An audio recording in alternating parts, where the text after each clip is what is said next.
bisa maju. Edisi hari ini kami ingin menyampaikan kepada Anda bahwa ada kegiatan yang baik, ada satu kunjungan dari pimpinan wilayah di NTT sebagai bentuk perhatian beliau Gubernur Nusa Tenggara Timur Prof. Lesko. Dan dalam hal ini kami sedang bersama dengan Kepala Biro Administrasi Pimpinan Setprov NTT, Bapak Dr. Ardi Jerawan Marius. Salam jumpa Bapak. Salam sehat untuk semua. Bapak, Senin sampai dengan Sabtu Ya. ini bisa dikatakan perjalanan yang tiada henti, perjalanan yang penuh energi, satu perjalanan yang ya bisa dikatakan berupa lawatan untuk melihat secara langsung bagaimana perkembangan rakyat NTT di daratan timur. Kita ketahui sejak hari Senin beliau start dengan Kabupaten Kupang, Bapak. Setiap kali kunjungan Pak Gubernur selalu ada hal yang menarik perhatian media maupun ada hal yang menarik masyarakat yang dikunjungi, Bapak. Ya. Karena seolah-olah beliau datang itu apa yang menjadi pertanyaan, apa yang menjadi permohonan dan permintaan seketika itu bisa langsung dieksekusi. Hal ini menarik ketika terjadi dalam beberapa kunjungan. Bapak Dokter, kalau kita melihat kunjungan hari pertama yang dilakukan di Kabupaten Kupang, tepatnya di Kecamatan Sulamu, Pak. Ya. Bisa dikatakan ini juga kampung halaman beliau ya. Mungkinkah ini berkaitan dengan lokasi pembukaan jalan yang selama ini memang ada beberapa titik yang longsor dan sempat membuat beliau gerak? Ya, yang pertama, tipikal Bapak Gubernur ini sama persis dan tipikal mantan Gubernur Ben Bui. Ya, karena kita tidak alami Pak Eltari, tetapi kami alami Pak Ben Bui. Ini tipikal sama. Ya. Yang selalu di dalam hatinya selalu gatal ya, Ya. turun lapangan. Jadi ini bukan tipikal tinggal di kantor, ini tipikal eksekutor. Karena itu beliau selama pandemi COVID-19 ini, ya kalau kita perhatikan beliau kelihatannya tidak puas kalau tidak bertemu rakyat secara langsung. Ya. Mungkin Jadi, juga ya, ritmenya sedikit menurun ya dari pandemi ini. ritme tetap, ya, walaupun pandemi COVID-19, tetapi beliau selalu memberikan arahan kepada kami semua, kepada para bupati, wali kota. Tapi juga beliau bukan tipe yang percaya begitu saja laporan dari bawah. Bukan, ini tipe Bapak Gubernur kita. Ya. Dia mau lihat langsung apakah laporan bupati itu benar, apakah laporan wali kota itu benar, apakah laporan dari kepala-kepala dinas ini benar atau tidak. Maka beliau melakukan kunjungan kerja, melakukan perjalanan jauh sekali di daratan timur ini, ratusan kilometer. Benar. Kita mulai dari Sulamu ya, hari Senin, dan sekarang sudah hari ketiga berada di Kabupaten Belu. Ya. Itu yang pertama. Yang kedua, Bapak Gubernur ini adalah tipologi yang tidak puas dengan satu pencapaian. Beliau tidak sekedar tercapai soal, tidak bisa, harus lebih dari itu. Makanya kami yang membantu beliau ini tahu persis bagaimana tipikal kepemimpinannya. Karena itu seperti yang kita tahu sekarang, melakukan kunjungan kerja di era pandemi COVID-19. Nah, ini satu kesempatan beliau juga untuk merasakan bagaimana getaran hati rakyat, bagaimana denyutan jantung rakyat yang dialami selama ini, terutama saat pandemi COVID-19. Satu hal yang kita perlu catat, apa yang Bapak Gubernur katakan, beliau mengatakan begini, Presiden Joko Widodo saja begitu sayang dengan Nusa Tenggara Timur dan mau berkunjung ke kita berkali-kali. Itu presiden loh. Ya. Dari 30 provinsi di Indonesia dan ratusan kabupaten kota. Dan Bapak Presiden berkali-kali ke sini. Itu presiden. Itu juga harus diikuti oleh seorang gubernur, bupati dan wali kota. Kalau presiden sudah seperti itu, kita juga harus lebih dari itu. Itu yang pertama. Yang kedua, yang saya selalu mencatat apa yang beliau katakan. Kita bisa membantu rakyat saat kita menjamin menjabat sebagai presiden, menjabat sebagai gubernur, menjabat sebagai bupati dan wali kota, atau menjabat sebagai kepala dinas, kepala biro, kepala badan dan sebagainya. Tapi kalau Anda sudah berhenti sebagai presiden, sebagai gubernur, sebagai bupati, wali kota dan kepala dinas, Anda tidak lagi leluasa membantu rakyat. Walaupun Anda punya keinginan membantu rakyat, tetapi Anda tidak punya otoritas. Nah, itu sesuatu yang menarik sekali. Jadi ketika kita sedang memegang wewenang itu, memegang otoritas itu, kita harus melakukan, mengeksekusi otoritas itu. Ya, karena kalau sudah berhenti atau sudah tidak menjabat lagi, apakah sebagai presiden, gubernur, bupati, wali kota, kepala dinas, walaupun Anda berkeinginan mengeluarkan satu kelompok miskin menjadi lebih baik, Anda tidak punya wewenang. Iya. Tidak Dan punya itu mungkin otoritas. hanya jadi wacana. Ini hanya sebagai wacana. Ya. Baik. Itu kata-kata beliau yang saya selalu catat ya ketika kita melakukan kunjungan kerja. Nah, Bapak Gubernur ini tipe yang cepat sekali melihat ketidakberesan. Iya, jeli matanya. Sangat jeli. Ketika mengunjungi sekolah negeri, SMA negeri di Sulamu ya, itu kunjungan pertama. Ya, kan rumput tinggi di sana ya. Iya. Sekolahnya tidak terurus ya begitu. Gedungnya sangat bagus, gedung baru, tetapi rumputnya banyak sekali ya, tidak dibersihkan. Beliau bilang, bayangkan sekolah negeri, SMA negeri, model seperti ini, rumput tinggi, sampah berserakan dan sebagainya. Sehingga waktu beliau menyampaikan sambutan, apa yang beliau buat? Sekarang kita kerja apa? Cabut rumput. Ya. Dengan anak-anak SMA. Ya. Bagaimana seorang gubernur, seorang pemimpin ya, yang cepat sekali melihat ketidakberesan. Mungkin kita anggap biasa loh, Ya. melihat ketidakberesan. Sama Bapak Gubernur itu kalau melihat sampah di jalan itu pasti turun dari mobil. Nah sekarang pertanyaan, apakah kita seperti itu? Kan kita tidak. Mungkin sekian Melihat dari puntung 1000 rokok itu pasti turun, pungut. Nah kalau kita lihat memungut puntung rokok, itu kelihatannya hal yang sederhana ya. Tetapi di balik itu ada satu pesan bahwa sebagai pemimpin Anda harus berani ya, Anda harus berani memasyarakatkan, Anda harus membumi ya. Anda harus bersama-sama dengan rakyat Ya. merasakan penderitaan rakyat dan sebagainya. Dan itu yang Bapak Gubernur lakukan ya. Dan Bapak Gubernur ini bukan tipe orang kantoran. Ya. Beliau tidak nyaman kalau berada di kantor. Ya, tadi eksekutor tadi, beliau harus ada di lapangan. Ini tipologi gubernur kita. Ini bukan seorang yang nyaman berada di kantor. Beliau Bapak, selalu mau dari ke lapangan. kunjungan Bapak Gubernur pada hari yang kedua, dari bertolak dari TTS, kemudian beliau menuju ke TTU, ada kegiatan yang baik yang juga mungkin nanti akan sama dilakukan di Kabupaten Bima terkait dengan peninjauan terminal. Beliau punya perhatian yang luar biasa terhadap transportasi di daratan timur ini. Kita di NTT pada umumnya. Ketika di TTU, di terminal, apa yang beliau sampaikan atau apa yang beliau inginkan dari pengelolaan terminal ini? Apakah nantinya akan tetap berada pada lini pengelolaan kabupaten ataukah akan dialihkan ke provinsi pengelolaan? Ya. Jadi begini, ada sejumlah inti dari kunjungan kerja Bapak Gubernur. Beliau mau memantau salah satu program pemerintah provinsi saat ini yang sedang dijalankan oleh seluruh masyarakat Nusa Tenggara Timur adalah tanam jagung panen sapi. Ya. Ini program besar yang beliau canangkan. Ya. Beberapa waktu lalu Bapak Presiden mengunjungi Sumba Tengah karena Sumba Tengah dipilih sebagai pusat food estate, pusat pengembangan pangan nasional. Ya. Dari 3 provinsi di Indonesia, salah satu NTT, dan itu berpusat di Sumba Tengah. Bapak Presiden datang memberikan bantuan traktor, benih dan sebagainya. Ya.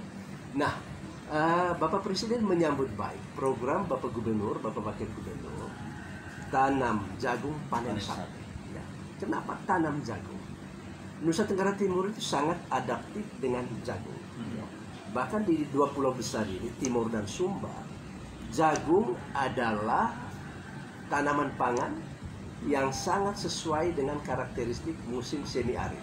Ya, Timur dan Sumba ini lahan kering, ya, dominannya lahan kering. Dan jagung itu merupakan salah satu tanaman pangan yang sangat sesuai dengan iklim. Ya. Dan untuk 17 kabupaten di seluruh Nusa Tenggara Timur ada program Bapak Gubernur untuk menanam jagung di 10.000 hektar. Iya. Ya. Termasuk di desa Letneo tadi. Termasuk di desa itu. Ya. Kunjungan di titik. Ya, 10.000 hektar. Bahkan lebih. Ya. Karena apa? Karena di Sumba Tengah. Ya. Untuk tahun 2020 5.000 hektar. 3.000-nya untuk jagung, 2.000-nya untuk padi. Lalu tahun depan itu 10.000 hektar, ya.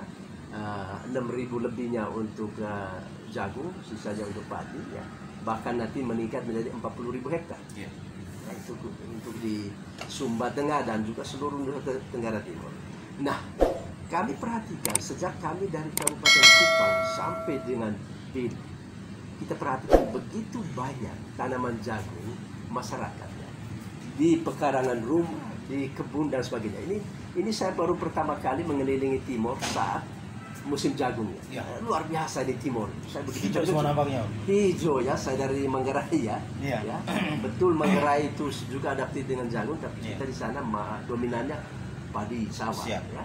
Tetapi di Timur ini kami berangkat dari Sulamu sampai dengan di sini. Sepanjang jalan itu jagung. Dan satu saya bilang, wow, ini luar biasa, rakyat kita tidak lapar. Karena punya tanaman pangan yang sangat adaptif dengan situasi masyarakat kita, dengan agroklimat di daratan timur dan Sumba. Nah, Bapak Gubernur sekaligus melakukan kunjungan kerja, melakukan panen perdana. Ya, macam di Sulamu itu, ya, di 72 hektar, 22 hektar itu sudah penuh jagung, ya, dipanen. Secara simbolis Bapak Gubernur memanen, ya. Lalu kemudian kita keliling lagi di Kabupaten Timur Tengah Selatan, Timur Tengah Utara. Ya. Itu juga panen secara simbolis, ya. Luar biasa. Nah, tanam jagung panen sapi. Kenapa? Dua komoditas, jagung dan sapi. Karena untuk masyarakat Nusa Tenggara Timur, ya, kita terkenal sekali dengan pertanian, ekonomi berbasis pertanian dan berbasis peternakan. Yeah. Dan peternakan sapi, kambing, babi, ayam, ya, dan segala macamnya itu tidak bisa dilepaskan dengan dengan jagung dan sebagainya. Dan tahun depan kita akan mendirikan pabrik pakan di Nusa Tenggara Timur. Dan untuk pakan selama ini kita beli dari luar. Pakan ternak itu menghabiskan lebih dari 1 triliun, bayangkan. Itu pakan saja. Setiap tahunnya kita Setiap belanja tahun 1 triliun. 1 triliun untuk pakan ternak, ya. Lalu kemudian untuk sirip pinang 500 miliar. Ya, padahal di Timor ini kan biasa kita tiap hari makan itu, ya, sirip pinang, tapi kita datangkan dari Sumatera Barat. Jadi begitu banyak. Itu belum beli sabun, belum gula pasir, ya, belum yang lain-lain, ya. Nah, sekarang di era kepemimpinan Bapak Gubernur mau supaya capital flight itu atau uang yang keluar itu dibatasi, ya. Dengan apa? Dengan menghidupkan ekonomi lokal. Nah, kalau nanti tahun depan kita mendirikan pabrik pakan ternak, kita tidak lagi membeli pakan keluar. Kita sudah punya pabrik sendiri, sehingga para peternak kita, ya, para peternak kita, petani kita terpenuhi kebutuhan terhadap pakan karena kita sudah punya pabriknya, dan itu kita akan bangun tahun depan, ya. Ya, di samping itu Bapak Gubernur juga mau melihat bagaimana perpaduan yang terintegrasi antara tanam jagung dan panen sapi. Ya. Itu tadi, ya, ketika ketika kita mengembangkan ternak sapi, ya, atau kambing atau babi dan juga ternak kecil, ya, ayam, ya, salah satu dari ternak kecil selain babi dan kambing itu juga, ya, tentu bahan-bahan baku dari jagung ini, ya, kemudian akan diolah, ya, akan diolah untuk menjadi pakan ternak, ya, baik ternak besar maupun ternak kecil, ya. Makanya selama kunjungan kerja Bapak Gubernur, selain beliau menyaksikan dari dekat bagaimana jagung di daratan timur dan pengembangannya dan juga memanen secara simbolis, lalu kemudian melakukan inseminasi buatan. Jadi Bapak Gubernur juga di beberapa kelompok ternak juga melakukan suntikan, inseminasi buatan. Ya, untuk apa? Supaya di satu pihak komoditas jagung dikembangkan dengan baik, di lain pihak juga ternak juga dikembangkan baik. Dan ini satu kesatuan yang terintegrasi. Nah, kita sangat bangga karena beberapa sekolah menengah kejuruan kita juga membuka jurusan agribisnis ya. Dan mereka juga menanam jagung ya, lalu kemudian mengembangkan ternak dan sebagainya. Jadi sekarang pengembangan kelompok ternak di Nusa Tenggara Timur tidak hanya dilakukan oleh para petani, tapi juga oleh para anak sekolah yang sedang duduk di bangku sekolah SMK, ya, sekolah menengah kejuruan.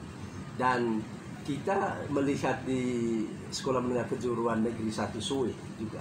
Lalu kemudian di Timur Tengah Utara itu di sekolah menengah kejuruan Pius ke-10, Pius ke-10 ya. Itu mengembangkan ternak, tanam jagung, juga ternak dikembangkan ya. Dan juga tadi ya di Belu sini ya, di Atambua ya, itu di kilometer berapa dari Atambua itu di sekolah menengah Kusuma ya. Itu juga mengembangkan tata boga ya, lalu kemudian untuk akomodasi ya, lalu kemudian ada beberapa jurusan ya. Jadi sekolah-sekolah menengah kejuruan ini sangat potensial, dan Bapak Gubernur selalu menekankan bahwa anak-anak ini dididik harus seimbang kemampuannya. Kemampuan penalaran rasioningnya bagus, itu yang disebut kompetensi kognitif. Lalu kemudian dia juga perlu matang secara emosional, itu yang disebut kompetensi afektif. Ya, lalu kemudian juga mampu melakukan sesuatu, kompetensi ya psikomotorik ya. Jadi perpaduan dari ketiga kompetensi. Baik, Bapak, nah, mungkin saya masih nyambung. Nah, di samping itu Bapak Gubernur juga meninjau sejumlah terminal yang menjadi wewenang Dinas Perhubungan Provinsi. Ya, mulai dari Timur Tengah Selatan, Bapak Gubernur meninjau di Soe ya, lalu kemudian di Kepha Menanu, dan juga di Atambua. Jadi terminal-terminal kita menurut Bapak Gubernur masih jauh dari harapannya. Bapak Gubernur mau supaya terminal itu adalah suatu tempat di mana para penumpang itu merasa nyaman. Ya, dia duduk dengan nyaman karena di situ ada restorannya, ya, ada kafenya. Sebelum dia berangkat kemana, dia juga bisa beristirahat di situ. Ya. Lalu kemudian juga tanda-tanda arah itu harus ada, ya. Jam berapa berangkat itu semua harus ada di dalam terminal itu, sehingga ketika para penumpang masuk di terminal itu, penumpang merasa nyaman. Dan juga keharusan bus-bus harus masuk, dan di situlah sumber pendapatan daerah. Tidak boleh lagi bus-bus kita berada di luar terminal kan selama ini ya. Ketika terminalnya tidak nyaman, tidak mungkin ke sana penumpang. Nah, untuk menciptakan itu, demikian Bapak Gubernur, harus menciptakan keamanan, kenyamanan ya. Sehingga para penumpang tahu, oh saya ke Malaka jam 10 dengan bus nomor sekian. Iya. Oh saya ke Soe atau ke Kepha Menanu jam berapa dengan bus nomor berapa. Nah, sambil menunggu jam keberangkatan itu, para penumpang itu menurut Bapak Gubernur harus merasa nyaman. Ya, karena itu di terminal-terminal itu harus juga ada restorannya, ada kafenya, bila perlu ada musiknya. Supaya menghibur para penumpang itu, supaya mereka mau masuk makan minum di situ.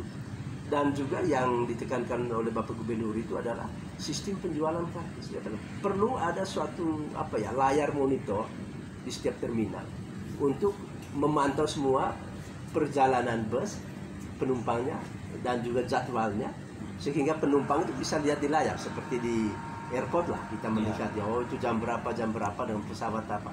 Demikian juga yang Bapak Gubernur harus terschedule dengan baik ya, sehingga orang bisa duduk lama di situ dan tidak masalah bagi dia, karena di situ disiapkan makan minum ya, kopi, teh dan sebagainya ya. Lalu kemudian juga dia bisa menyaksikan tarian-tarian ya. Itu yang harus disiapkan oleh otoritas terminal ya. Jadi inti dari Bapak Gubernur itu adalah otoritas terminal itu atau kepala terminal itu punya kreativitas, punya inovasi. Bagaimana menciptakan hal yang membuat orang merasa nyaman dan baru ya. Nah, kalau kita ke kota-kota besar, ke Jakarta, Surabaya, oh namanya terminal itu nyaman sekali ya, terjadwal dengan bagus, lalu kemudian ada restorannya ya, ada ruang tunggu yang bagus dan sebagainya. Itu yang dikehendaki oleh Bapak Gubernur. Makanya Bapak Gubernur meninjau semua itu. Bapak Karo, mungkin ada satu perhatian beliau karena memang kebanyakan lokasi terminal kita tidak lagi sesuai peruntukannya, berada di tengah kota, berada di lahan atau lokasi yang sempit. Tidak seharusnya ketika kita ingin mengembangkan ini dengan baik, tentu butuh space yang harus baik pula, Bapak.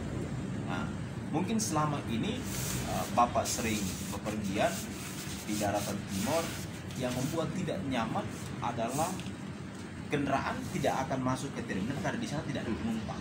Karena berakar dari tadi tempatnya tidak nyaman, sempit dan lain sebagainya.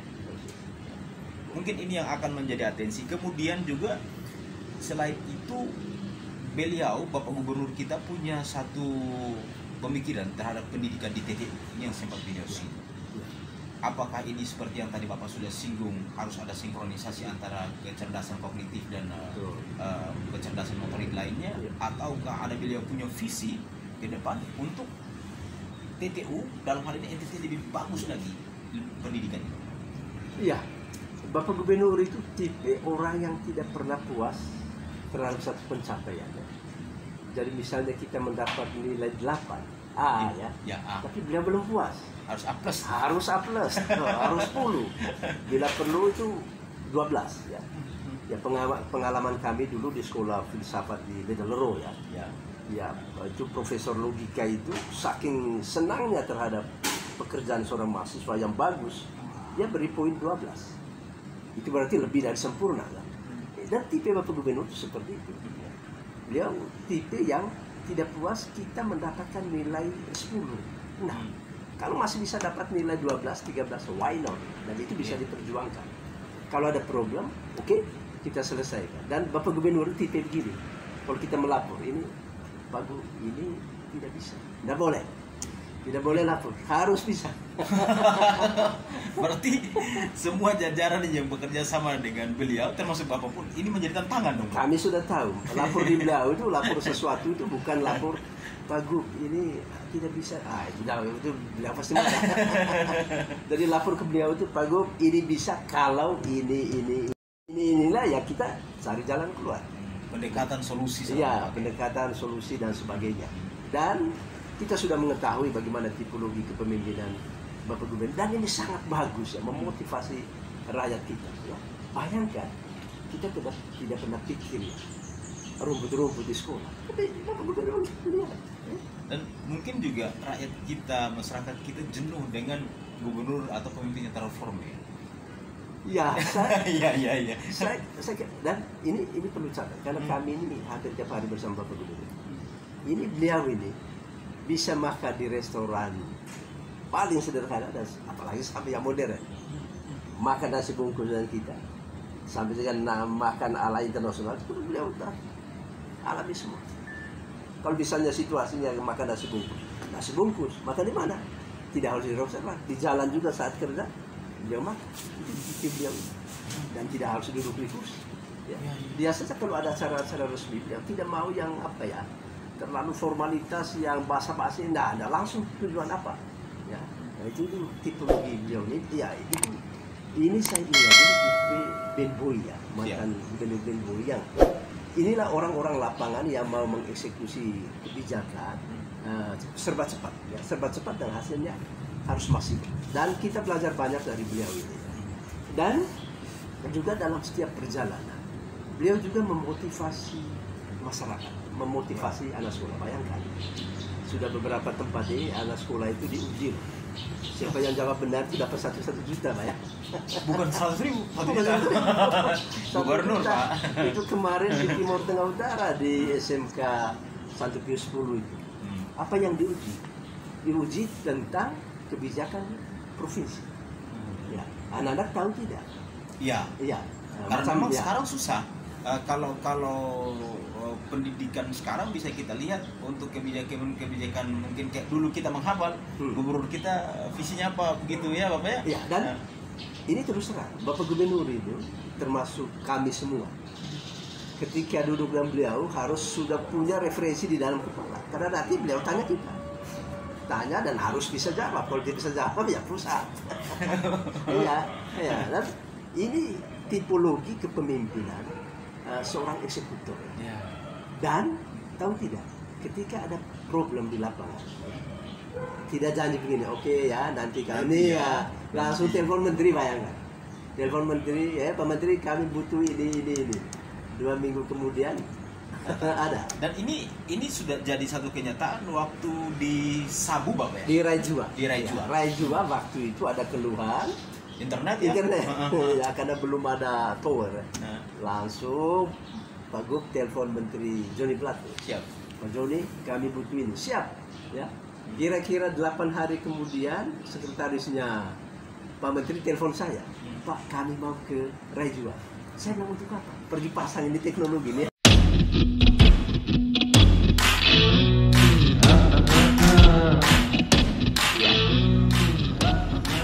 Pemirsa NTT Bisa Maju, saya kira perbincangan kita yang begini mengambil durasi dapat memberikan Anda pemahaman mengapa seorang pemimpin wilayah perlu mengunjungi wilayah yang dipimpinnya untuk mengetahui, mendengarkan, dan melihat secara langsung kondisi daripada masyarakat yang dipimpin.